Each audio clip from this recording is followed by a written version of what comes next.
हाय, hello, नमस्ते. Welcome to Filmi Darpan. Bigg Boss Marathi season 6 झालेलं आहे चोरांचं घर. बिग बॉसने विचार पण केला नसेल की हे पॉवर की दिल्यानंतर हे घर चोरांचा सुळसुळाट होणार आहे या घरामध्ये, आणि या पॉवर की मुळे इतका गोंधळ या घरामध्ये माजणार आहे. मला असं वाटतं की नेक्स्ट सीझनला हा पॉवर कीचं नाव सुद्धा बिग बॉस घेणार नाही. तर आपलं मराठीमधलं जे गाणं आहे ना, चोरीचा मामला मामाही थांबला, हे गाणं इतकं सूट होतं याच्यामध्ये की बिग बॉस सुद्धा थांबलं हे चोरीचा मामला बघून. या पावरकीची चोरी जी चाललेली आहे, कुणी चोरी केली, कुणी ती परत दुसऱ्याला दिली, ती चावी परत तिसऱ्याकडे गेली, कुणाची चावी होती, कुणाची इम्युनिटी गेली, कुणाची कॅप्टन्सी गेली, काय सगळाच गोंधळ घालून ठेवलेला आहे. प्रेमाने हात घे हाती, तूच माझी मैना, करू नको दैना, या प्रेमाच्या धुंद धुंद राती. बरोबर सूट होतं की ते गाणं बघा.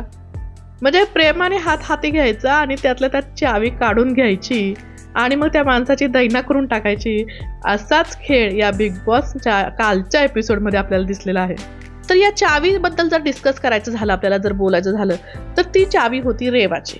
आणि ही रेवाला म्हणजे इतकी सुद्धा मला कळत नाही किती ती आता पाहून आली आहे. ती म्हणते मी एपिसोड्स पाहून आली आहे. रुचिताची चावी चोरीला गेली, प्राजक्ताची चावी चोरीला गेली, म्हणजे किती वेळा. परत प्रभूने पण चावी चोरलेली होती. इतक्या वेळा हे चावी चोरण्याचं प्रकरण झालं आणि तिच्या समोर पहिल्याच दिवशी संस्कृतीची चावी चोरली गेली. एवढं असून सुद्धा या मुलीने सरळ सरळ प्राजक्ताच्या हातात चावी घेऊन दिली तिला. का तर म्हणे आता मला इम्युनिटी मिळाली. अगं पण कॅप्टन्सी बाकी आहे ना अजून. कॅप्टन्सीसाठी ती चावी तुला लागणार आहे. त्याच्या आधीच तू ती प्राजक्ताच्या हातात देऊन मोकळी झाली आणि नंतर तिला काहीतरी कळालं, क्लिक झालं की अरे आपण काहीतरी चूक केली, म्हणून परत चावी घेण्यासाठी तिची धडपड सुरू झाली. आणि Prajakta madam hats off to you. अहो, तुमची स्वतःच्या कपाटातनं चावी चोरीला गेली त्यावेळेस ठीक आहे, तुम्ही म्हणाला माझ्या पर्सनल स्पेसमध्ये गेली. आता इथे सरळ सरळ तुम्ही चोरी केलेली चावी विशालच्या हातात देऊन टाकली. काय त्याचा उपयोग झाला? आणि विशालवर तुम्ही इतका विश्वास ठेवला, तुम्हाला देणार आहे का तो विश्वास? तो विशाल पुन्हा देणार आहे का ती चावी तुम्हाला? म्हणजे इतकं सुद्धा तुम्ही पण स्वतः इतके दिवस 50 दिवस या घरामध्ये राहिला तरी पण इतका आंधळा विश्वास तुम्ही सगळ्यांवरती ठेवताय, म्हणजे कमालच झाली तुमची. तर आता या झटापटीमध्ये प्राजक्ताने चावी दिलेली आहे विशालकडे आणि विशाल आता ती चावी द्यायला तयार नाहीये. कारण शेवटी कॅप्टन्सीचा पण प्रश्न आहे ना, तो पण कॅप्टन्सीचा उमेदवार होऊ शकतो. तर आणि हिची कॅप्टन्सी तर जाणार. आता ही जी रेवा आहे, म्हणजे ऑलरेडी संस्कृतीमुळे त्याला पुन्हा कॅप्टन्सी इम्युनिटी मिळालेली आहे विशालला, आणि या चावीचा पण उपयोग तो करून घेऊ शकतो. तर असा हा चावीचा मामला झालेला आहे. प्राजक्ता मॅडमने इथं पुन्हा स्वतःचा भोळसटपणा दाखवलेला आहे चावी विशालच्या हातामध्ये देऊन. आणि ती रेवा तिला एवढं सांगते की बाबा तुझ्याकडे ठेवायची ती चावी, तुझ्या बरोबर मी डील केली असती, तू विशालला का दिली? हे विशालचं वेगळंच प्रकरण झालेलं आहे. विशाल आणि रुचिता दोघं रात्री मिळून ठरवतात की ही चावी आता रुचिता पळवणार आहे, बरोबर. दुसऱ्या दिवशी आपण पाहिलं, मधला जो भाग आहे आपण बोलूयात नंतर. तर रुचिताने काय केलंय दुसऱ्या दिवशी की त्याच्या खिशातनं जेव्हा ते बॅटरी बदलायची होती त्यावेळेस तिने त्या विशालच्या खिशातनं ती चावी चोरलेली आहे आणि ती पळून गेलेली आहे. आणि आता ही चावी जी रेवाची चावी गेली आहे प्राजक्ताकडे, प्राजक्ताकडनं ती गेली आहे विशालकडे, विशालकडनं आता गेली आहे फायनली रुचिताकडे. आता काय होणार त्या चावीचं आणि काय होणार रेवाचं? तर हे असं प्रकरण चावीचं झालेलं आहे. परंतु या चावीमुळे विशाल आणि रुचितामध्ये वादाची ठिणगी पडलेली आहे. म्हणजे रुचिता आणि विशाल यांचं कुठं बिनसलं ते मी तुम्हाला सांगते. म्हणजे संस्कृतीने आधी रुचिताचे कान भरले की बाबा बाहेर तुमचं जे प्रकरण आहे ते चांगलं दिसत नाहीये, खूप वाईट दिसतंय वगैरे, असं तिने भरवण्याचा प्रयत्न केला. सेम गोष्ट जी रुचिताने विशालला सांगितली तिथे विशालने उडवाउडवी केली की नाही असं काही नाहीये वगैरे किंवा काय. आणि सेम आज विशालला सुद्धा रेवाने सांगितलं. आता विशालला जेव्हा सांगितलं गेलं की हे बाहेर तू निगेटिव्ह दिसतोय, कारण रुचिता पॉझिटिव्ह दिसते, ती मॅच्युअर दिसते, पण तू निगेटिव्ह दिसतोय, हे जेव्हा त्याला कळालं. कारण जेव्हा ते लिप्सचं जे आहे त्या गोष्टी जेव्हा झाल्या, तो बोलत होता रुचिताशी, रुचिता म्हणली की मला हे योग्य वाटत नाहीये, माझ्या आई वडिलांना आवडणार नाही वगैरे, अशा ज्या गोष्टी झाल्या तिथे रुचिता कुठेतरी पॉझिटिव्ह दिसली लोकांना आणि हा विशाल जो आहे तो निगेटिव्ह दिसलेला आहे, असं त्याला सांगण्यात आलं बाहेरचे जे लोक आलेत त्यांच्याकडनं. तिथे त्याचं जे आहे डोक्यामध्ये ते ट्यूब पेटलेली आहे की तो म्हणतोय की मी एवढ्या सगळ्या गोष्टी करतो या गेममध्ये तरी पण मी निगेटिव्ह का दिसतोय. त्याचं कारण हेच आहे, कारण मी तुझ्या बरोबर बोलतोय, तुझ्याशी मी हे गोष्टी रिलेशनशिप केलेलं आहे आणि हे विशालच्या लक्षात आलेलं आहे. ही गोष्ट जर त्याला रुचिताला आणि विशालला जर खूप आधी सांगण्यात आली असती, बिग बॉसच्या घरामध्ये कोणीतरी सांगितलं असतं किंवा भाऊच्या धक्क्यावरती जर त्यांना काही गोष्टी दाखवल्या गेल्या असत्या, रिअलाइज करून दिलं असतं की हे सगळं निगेटिव्ह दिसतंय, हे खूप खराब दिसतंय, तर या गोष्टी इतक्या पुढे गेल्या नसत्या. विशालला काहीच फरक पडत नाही, पण रुचिता जी आहे ती खूप वयाने लहान आहे आणि ती इमोशनली या व्यक्तीमध्ये इन्व्हॉल्व्ह झालेली आहे आणि त्याचेच परिणाम आता पुढे आपल्याला दिसणार आहेत. आणि याच गोष्टीमुळे, या पॉवर कीमुळे रुचिता आणि विशालमध्ये भांडण लागलेलं आहे. कारण रुचिता त्याला ती चावी द्यायला तयार नाहीये. विशाल जो आहे तो आता गेम खेळतोय, त्याला आता रुचिताशी नकोय काही संबंध, आता त्याला नवीन मुलींशी त्याला काहीतरी रिलेशन बनवायचं आहे, काहीतरी बॉन्ड बनवायचा आहे आणि आता त्याला रुचिता जी आहे ती अडसर आहे सगळ्यामध्ये, त्यामुळे त्याला रुचिता नको आहे. आणि रुचिता म्हणते की मी आता माझा गेम खेळते, इथं आल्यावरती इतक्या दिवस मी तुझ्यासाठी खेळत होते, आता मला माझा गेम खेळू दे, मला पण कॅप्टन बनायचंय, मला पण इम्युनिटी पाहिजे. आणि याच्यामध्ये अनुश्री जी आहे खूप मोठा रोल ती प्ले करते. अनुश्रीने तिला सांगितलंय की बाबा तू आता स्वतःसाठी खेळ, कारण तू ही चावी देणार आहेस तर उद्या तुला ट्रॉफी मिळालं तर ट्रॉफी पण तू त्याच्या हातात देणार आहे का. म्हणजे ती जी कान उघडणी करते अनुश्री हिची, रुचिताची, खूप छान गोष्ट आहे. म्हणजे ही गोष्ट मला तिची आवडते अनुश्रीची. आणि तुम्ही मागच्या वेळेस पण पाहिलं होतं, मागच्या पण गेममध्ये जेव्हा नॉमिनेशनचा जो टास्क होता त्याच्यामध्ये सुद्धा अनुश्री तिला डील करत होती की कॅप्टन्सीचा जो टास्क होता की तू आणि मी आणि प्रभू आपण तिघ जण कॅप्टन्सीच्या उमेदवारमध्ये होऊ आणि विशालला बाहेर काढू. तिथे सुद्धा ती रुचिताला खूप स्वतःचा गेम खेळण्यासाठी ती सांगत होती, परंतु रुचिता जी इन्व्हॉल्व्ह झाली आहे ती स्वतःचं काहीच पाहत नाहीये, ती फक्त विशालचा विचार करते. परंतु आता आपण पाहिलं की ती कुठेतरी स्वतःचा विचार करायला सुरुवात करते. तर या गोष्टीमुळे त्या दोघांमध्ये बिनसताना आपल्याला दिसते. शेवटी दोघांचं भांडण झालेलं दिसते आणि ती चावी तिथेच सोफ्यावरती पडलेली दिसते. रुचिता खूप नाराज झालेली आहे आणि विशाल तिला आता बाहेर पूर्ण म्हणजे त्याच्या याच्यातनं बाहेर काढण्याचा प्रयत्न करतोय. त्याला आता रेवा बरोबर काहीतरी करायचं आहे, म्हणजे बॉन्ड निर्माण करायचा आहे, त्याला हा गेम वेगळ्या पद्धतीने आता खेळायचा आहे. आणि मला असं वाटतं रुचिताने सुद्धा हे झालं तर चांगलीच गोष्ट आहे. खरं तर तिने सुद्धा नव्याने स्वतःचा गेम सुरू करायला हवा. आणि याच्यामध्ये प्रभूचा एक नवीन किस्सा आपण पाहिलेला आहे की प्रभूने आता तन्वीची साथ सोडलेली जरी नसली तरी पण तो आता रुचिताकडे येतोय की बाबा मला तू आवडतेस, तुझ्याशी मला फ्रेंडशिप करायची आहे.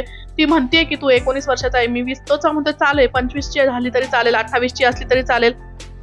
कारण प्रभूला पण या बाहेरच्या आलेल्या लोकांनी सांगितलेले आहे की बाहेर तू असा दिसतोय, तन्वीचा तू शॅडो मध्ये आहेस किंवा तन्वीच्या मागे पदर पकडून तू पळताना दिसतोयस, त्यामुळे तो म्हणतोय मी आता रुचिताच्या साईडने जाणार. म्हणजे हे नवीन काहीतरी आता जे म्हणतात ना बिग बॉस मध्ये शेवटी वेगळेच बॉन्ड तयार होतात किंवा वेगळे रिलेशन्स दिसतात. जे आधी एकत्र असतात ते नंतर दुश्मन होतात आणि नवीनच काय म्हणतात त्याला जे वेगवेगळे लोक आहेत ते एकत्र दिसायला सुरू होतात की जे आधी दुश्मन असतात.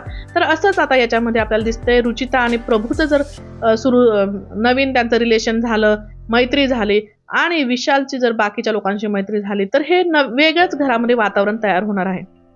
प्राजक्ता आता विशालच्या मागे लागली की माझी चावी दे म्हणून. म्हणजे प्राजक्ता स्वतः म्हणते की मी इथं मूर्ख दिसेल म्हणजे तिला स्वतःला कळतंय की बाबा स्वतःची चावी पण तिथे गमावली. ही चावी जी तिच्या हाती आली होती ती पण ती विशालला देऊन मोकळी झाली. मग अजून काय दिसायचं राहिलंय प्राजक्ता ताई. म्हणजे खरंच असा गेम जो आहे, बाकीचे सगळेजण म्हणतात की तुला गेम कळत नाही, परंतु तुझ्या हातात खूप म्हणजे चांगली अपॉर्च्युनिटी आली होती, ती सुद्धा तू घालवलेली आहेस. तर हा तिघांचा जो प्रलय आला होता नवीन, तो प्रलय जो आहे तो प्रलय उठण्याच्या आधीच शमलेला आपल्याला दिसतोय. संस्कृतीचं तर पहिल्या दिवशीच पत्ता कट झालेला आहे, विशालने चावी चोरली आहे. दुसऱ्या दिवशी आपण पाहिलं रेवाचा पत्ता कट झालेला आहे, ती पण विशालच्या मागे फिरतीये चावीसाठी. आणि संकेत तर कुठंच आपल्याला अजून दिसलेला नाहीये. आणि आपण पाहिलं की याच्यामध्ये संस्कृतीचं जे आहे नॉमिनेशन झालेलं आहे नॉमिनेशन कार्यामध्ये, आणि त्याच्यामुळे तिची कॅप्टन्सी सुद्धा गेलेली आहे. आणि या सगळ्या प्रोसेसमध्ये त्यांची VIP जी होते VIP पोझिशन ती सुद्धा रद्द झालेली आहे. आणि संस्कृतीमुळे या दोघांना सुद्धा आता काम सेवक वगैरे त्यांचे सगळे काढून घेण्यात आलेले आहेत, त्यांना काम करावं लागणार आहे. त्यामुळे हा तिघांचा ग्रुप सुद्धा फुटलेला आहे. संस्कृतीला त्यांनी बाजूला काढलेला आहे. आणि कसलं हे प्रलय तुम्ही सांगता बिग बॉस, हे प्रलय तर फुसकं प्रलय निघालं. याने काहीच करू शकलेलं नाहीये. पहिल्या दिवशी जो धमाका व्हायला हवा होता तो काहीच धमाका आपल्याला दिसलेला नाहीये. तर विशाल आणि रुचिताच्या बाबतीत जर आपल्याला अजून बोलायचं म्हटलं तर विशाल जो आहे तो कसा मॅनिप्युलेट करतोय तो बघा, की तो म्हणतो की मी एवढ्या दिवसाचं जे बनवलेलं आहे ते तू म्हणजे तुटायला क्षण लागतो आणि बनवायला इमेज जी आहे. पण विशालने आधी का नाही विचार केला त्याच्या इमेजचा, आणि पूर्ण आता तो ब्लेम जो आहे तो रुचितावरती टाकून मोकळा होतोय आणि तो म्हणतोय की तू जे रिॲक्शन मला देत होती, जी मस्ती मी तुझ्याबरोबर करत होतो, तू जी रिॲक्शन दिलीस की तू बोलू नको, तू असं करू नको, त्याच्यामुळे लोकांना रॉंग मेसेज गेलेला आहे असं त्याचं म्हणणं आहे. परंतु इथे रुचिताची काहीच चूक नाही आहे. रुचिता म्हणते ही जर्नी होती, मी आधी काहीच फील करत नव्हते, नंतर फील केलं, तर मी तुला दुसऱ्या दिवशीच कसं पॉझिटिव्ह रिस्पॉन्स देऊ. रुचिताची गोष्ट इथे आपल्याला खरी वाटते आणि विशाल तिला किती मॅन्युप्युलेट करतोय हे तिला आता थोड्या दिवसांनी खरं तर कळायला हवं. अजूनही तिला कळत नाहीये, परंतु विशाल तिला मॅन्युप्युलेट करत आलेला आहे. तर नॉमिनेशन्स बद्दल आपण आज बोलायचं म्हटलं तर नॉमिनेशन्स जे झालेले आहेत काल आणि आज, तर तन्वीने आपण पाहिलं बऱ्याच जणांनी प्राजक्ताला आणि सागरला नॉमिनेट केलेलं आहे आणि दुसरं नाव रुचिताचं आलेलं आहे. म्हणजे तन्वीने प्राजक्ताला, कारण प्राजक्ताचं मेन कारण जे आहे की तिचा गेम दिसत नाहीये, आणि सागरचं सुद्धा सेम आहे रिझन की त्याचा सुद्धा गेम, कारण सागरचं भाऊंचं मला असं वाटतं की ते आता कंटाळलेले आहेत या वातावरणाला, कारण तो माणूस असा नाहीये आणि तो आता कंटाळलेला आहे. त्यामुळे कुठेच तो म्हणजे सुरुवातीला जसे सागर रिॲक्ट व्हायचे तसे आता आपल्याला रिॲक्ट होताना दिसतच नाहीयेत. ते आता खूप शांत झालेले दिसत आहेत. त्यामुळे बऱ्याच जणांनी प्राजक्ता आणि सागरचं नाव घेतलेलं आहे. तन्वीने प्राजक्ता आणि रुचिताचं घेतलेलं आहे. रुचिता तिची दुश्मन आहे आणि रुचिताचं बऱ्याच जणांनी नाव घेतलं कारण तिचं जे बिहेवियर आहे, जे बोलणं आहे, त्याच्यामुळे रुचिताचं नाव घेतलेलं आहे. अनुश्रीने जे आहे ते सागर आणि प्राजक्ताचं नाव घेतलेलं आहे. सेम रिझन्स आहेत. प्रभूने सुद्धा प्राजक्ता आणि रुचिताचं नाव घेतलेलं आहे. सेम रिझन्स आहेत. संस्कृतीने प्राजक्ता आणि सागर, प्राजक्तानेच प्रभूचं आणि संस्कृतीचं नाव घेतलेलं आहे. संस्कृतीला ती म्हणते की तुझं जे पहिल्याच दिवशी तुझा गेम दिसलेला नाहीये. प्राजक्ता सुद्धा सेम त्या चुका तिने केलेल्या आहेत, त्या संस्कृतीने केलेल्या आहेत. विशालने प्रभूचं आणि तन्वीचं नाव घेतलेलं आहे कारण तन्वी बॅकफुटवरती खेळते, तिचा इंडिव्हिज्युअल गेम नाहीये असं विशालचं म्हणणं आहे. विशालला तन्वीला टार्गेट करायचं आहे. राकेशने प्राजक्ता आणि रुचिताचं नाव घेतलेलं आहे. रेवाने प्रभू आणि रुचिताचं नाव घेतलेलं आहे. रुचिता कारण विशालच्या याच्यामध्ये आहे किंवा त्याला त्याच्याप्रमाणेच वागते असं तिचं म्हणणं आहे. सागरने दीपालीताईला आणि संस्कृतीला नॉमिनेट केलेलं आहे. संस्कृतीचा पहिल्या दिवशीचा जो चावी चा गेम होता त्याच्यामुळे संस्कृती नॉमिनेट झालेली आहे. दीपालीताईंना पण सागर म्हणतो की त्यांचा एक गेम दिसत नाहीये आणि दीपालीताईचं आणि सागरचं एक वेगळं बॉन्डिंग आहे. नंतर आपण पाहिलं दोघंही एकमेकांच्या गळ्यामध्ये हे करून हक करून ते फिरताना आपल्याला दिसले. दीपालीताई रडताना दिसलीये आणि रुचिताने तन्वी आणि प्रभूला नॉमिनेट केलेलं आहे. दीपालीने पुन्हा मग आता सागरला नॉमिनेट केलेलं आहे. जशास तसं उत्तर द्यायचं. प्राजक्ता तर आहेच त्यांच्या लिस्टमध्ये. संकेतने प्रभू आणि रुचिताला, कारण रुचिताने जे थाळे वाजून त्यांना रात्री झोपू दिलेलं नाहीये त्यामुळं ती नॉमिनेट झालेली आहे. राखीने तन्वीला केलेला आहे आणि दीपालीला केलेला आहे कारण दीपाली ताई सुद्धा गुडबुकचा गेम खेळतायत असं तिचं म्हणणं आहे.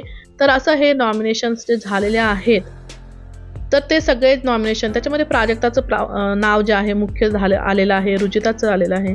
प्रभू, सागर, तन्वी, संस्कृती आणि दीपाली हे एवढे लोक नॉमिनेट झालेले आहेत. तर प्रेक्षकांच्या हातात आहे की आता कुणाला घराचा बाहेरचा रस्ता दाखवायचा आहे. म्हणजे काही लोकांना अजूनही गेम समजत नाहीये, काही लोक कुणाच्या तरी अंडर खेळतायत, काही लोक जे आहेत ते मॅन्युप्युलेट करतायत, काहींचा व्हॉइस इतका आहे की आपल्याला कान बंद करावेसे वाटतायत आणि आपल्याला दिसतंय की बाबा काही जण गुड गेम खेळतायत, काही कंटाळलेले आहेत. असं जे बिग बॉसमध्ये एंटरटेनमेंट व्हायला पाहिजे, जसे टास्क व्हायला पाहिजे, तसं या सीझनमध्ये आपल्याला काहीच दिसत नाहीये. तर बघा आता प्रेक्षकांना कुणाला घालवायचं त्यांनी नक्की चांगलं विचार करून वोटिंग करायला हवं आणि योग्य व्यक्तीला बाहेर घालवायला हवं. तुम्हाला जर माझे व्हिडिओ आवडत असतील तर बघा, हा आपला चॅनल सबस्क्राईब करा, सपोर्ट करा आणि या आपल्या व्हिडिओजला लाईक करा, शेअर करा. नमस्कार, धन्यवाद.